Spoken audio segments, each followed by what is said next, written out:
awal ditemukannya sendang Panglebur ini gimana ceritanya, Mbak? Kalau senjangnya itu dari dulu sudah ada kan, cuma terbengkalai, tertutup tanah, jadi lama nggak terpakai gitu. Terus ada kerjasama begitu dengan masyarakat setempat begitu, Mbah ya? Iya, Gotong royong untuk mengembalikan lagi sendang pada yang semula, sehingga terbentuklah seperti ini. iya, Iya.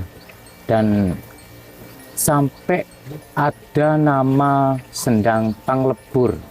iya. Itu Alhamdulillah. dulu memang dari dulu masyarakat menyebutnya sendang Panglebur atau ada perubahan nama? Sebelum saya di sini, senjang ini namanya Telaga Kepuh gitu. Kalau masyarakat menamai gitu. Terus saya di sini, merawat di sini, akhirnya saya dikasih tahu kalau nama sendang ini Sendang Padusan Panglebur. Dikasih tahu sama siapa? Ya sama Mbak yang di sini. Oh, ada sudut pandang spiritual begitu. Itu melalui mimpi atau ada sosok astral yang datang atau gimana, Mbak? Mulai mimpi. Oh, dari mimpi. Turu apa sosoknya perempuan, laki-laki, kakek atau nenek begitu? Rupa lagi. Oh, kakek-kakek. Iya. Terus namanya siapa, Mbak, yang ngasih tahu? Eyang Sutomo. Eyang Sutomo. Terus selain memberitahu nama Panglebur, ya, Sendang Padusan Panglebur, selain memberitahu itu, memberitahu apa saja si kakek Eyang Sutomo itu tadi? Ya dia banyak berpesan kepada saya. Titip tempat ini jagalah dengan baik.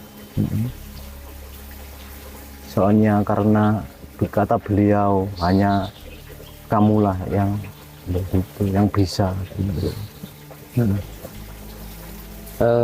Ada nggak cerita dari si kakek yang menceritakan tentang keadaan Sendang Panglebur ini di zaman dulu? Ada nggak? Ada. Gimana ceritanya, Mbak? Jadi tempat di sini itu tempatnya kesatrianya. Para kesatria Nusantara. Para kesatria Nusantara. Untuk tempat apa? Maksudnya difungsikan untuk apa begitu loh maksudnya? Ya difungsikan untuk dilatih diri untuk jadi Para kesatria yang sejati. sejati yang bermanfaat untuk semua. Itu di dalam cerita itu para kesatria itu berkumpul di sini. Itu di zaman apa? Kolonialkah, kerajaan, atau di zaman apa? Sejak mulai adanya Pulau Jawa. Begitu. Iya. Berarti kalau menurut sumber spiritualnya seperti itu, tempat ini sudah katakan cukup tua begitu, Mbak ya? Iya.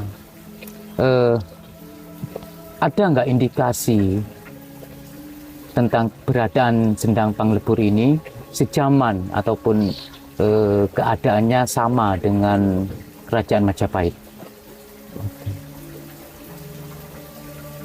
Di belakang layar, Mbah Karim mengatakan ada kaitannya dengan Raden Wijaya. Itu seperti apa lengkapnya, Mbah?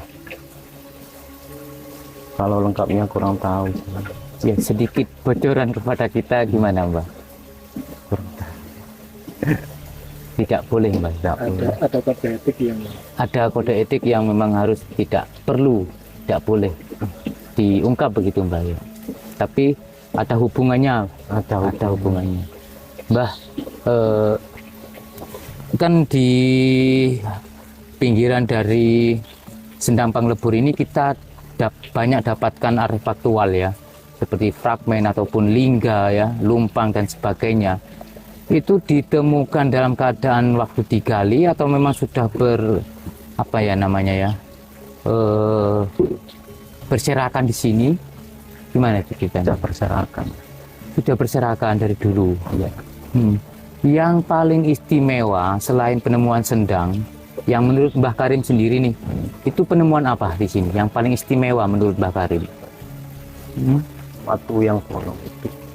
Oh, watu yang berlubang itu. Kan di sini ada 3 makam, yang tiga-tiganya itu masih belum ada namanya. Apakah Mbah Karim sudah mendapatkan bocoran namanya? Yang Sutomo tadi, yang 2 itu 2 putri itu. Tapi yang putri yang 1 itu saya belum kasih tahu namanya. Kalau yang terakhir yang makamnya pendek itu, yang segini itu namanya Putri Suheti. Putri Suheti. Untuk terahnya dari kerajaan apa begitu? Belum. Kurang tahu ya Mbah. Ya. Ini kan sumbernya dari sumber spiritual dari Mbah Karim. Itu mohon maaf. Bagaimana caranya Mbah Karim melakukan spiritual sampai memunculkan mimpi, memunculkan cerita di Sendang Panglebur ini? Itu ceritanya itu cara Mbah Karim spiritual ya. Cara spiritual Mbah Karim itu seperti apa? Dalam bentuk puasakah, atau bersilah berlama-lama dengan meditasi, atau mewiridkan sesuatu, atau gimana Mbah? Saya ini di sini tuh cuma selalu berbuat baik.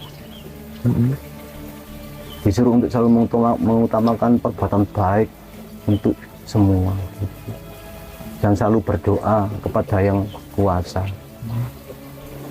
Jadi itulah hasilnya. Apakah termasuk Sendang ini tertua di salah satu di Pulau Jawa ini? Katanya Mbah Karim tadi kan bahwa ini sudah ada semenjak adanya Pulau Jawa. Pulau Jawa. Berarti kan termasuk ini Sendang tertua di salah satu di Jawa itu. Tapi Mbah, adakah di hari-hari tertentu ataupun di malam-malam tertentu terdapat fenomena aneh begitu di tempat ini? Sering. Dalam bentuk apa? Ya, tamu-tamu yang datang ke sini yang cerita itu yang melihat. Kalau saya nggak pernah melihat. Nggak pernah melihat ya? Nggak pernah. Mbah, ini kan dulu ya yang saya ketahui ada salah satu warga sini yang mengalami penyakit stroke. Terus rutin begitu mandi di sini akhirnya sembuh. Itu memang ada unsur kadar air di sini yang memberi obat terhadap si punya penyakit itu tadi, atau memang ada hal lain? Menurut Mbah itu gimana itu ceritanya? Kalau menurut saya di sini itu banyak mengandung karoma. Karoma. Makanya kalau punya masalah apa, marilah dengan keyakinan kita berdoa yang pada yang kuasa. Beliau itu ikut mendoakan kan. Iya Mbah, ini kan ceritanya kan batas batu padas ini ya, batas dari batu padas ini kan saat ini kan sudah membentuk seperti kolam ya, berbentuk seperti kolam. Ini memang hasil dari dulu sebelum digali itu sudah berbentuk seperti ini, apa ini hasil dari galian ya bentuknya ini? ditemukan sudah seperti ini. Paham Mas? Saya temukan bentuknya seperti ini, dan saya tidak pernah menggali atau apa, melebarkan apa, merubah ya. Jadi bentuknya memang seperti kolam gini ya Mbak ya. Dan ya bukan Sendang ini bukan hasil gotong royong menggali leluhur itu, bukan ya. Tapi dari dulu berkat sudah dia seperti ini. saking apa itu dekatnya sama yang kuasa, bikinnya hanya cukup segini, sepakai gini loh, jempol ini ya. Maksudnya gimana itu Mbah?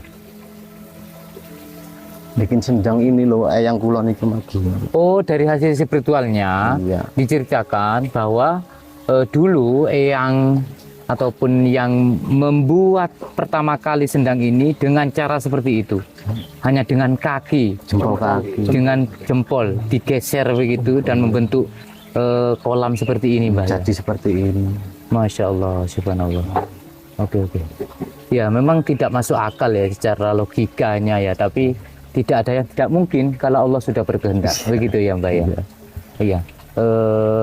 Adakah pesan ini yang terakhir, Mbah? Pesan untuk kita-kita ini ya, generasi muda dan di zaman saat ini, apalagi sudah mendekati musim politik yang mana kita nanti akan dibenturkan dengan berbagai versi dari ya hal-hal yang beda pendapat lah tentang pilihannya. Bagaimana kita ya, pesan dari Mbah Karim, bagaimana supaya kita itu tetap selalu satu dalam NKRI. Apa pesannya, Mbah? Pesannya gini, kembalilah ke jalan yang kuasa, kembalilah ke ajaran Rasulnya, kembalilah ke Al-Quran, kembalilah ke Pancasila. Ya, sangat luar biasa pesannya dari Mbah Karim. Semoga kita bisa mengamalkan ya, menjadi contoh juga kepada masyarakat luas tentunya. Ketika kita kembali kepada ajaran leluhur tentunya ya, budi luhur sebagai orang Jawa ataupun orang Indonesia umumnya, kita akan meskipun ada huru-hara apapun, pasti kita tetap bersatu dalam NKRI. Begitu, Mbak ya? Iya. Oke, terima kasih Mbak. Semoga bermanfaat atas tayangan ini dan semoga Mbah Karim amanah, panjang umur, dilancarkan rezekinya dan tentunya sendang ini bermanfaat untuk khalayak umum. Amin. Amin.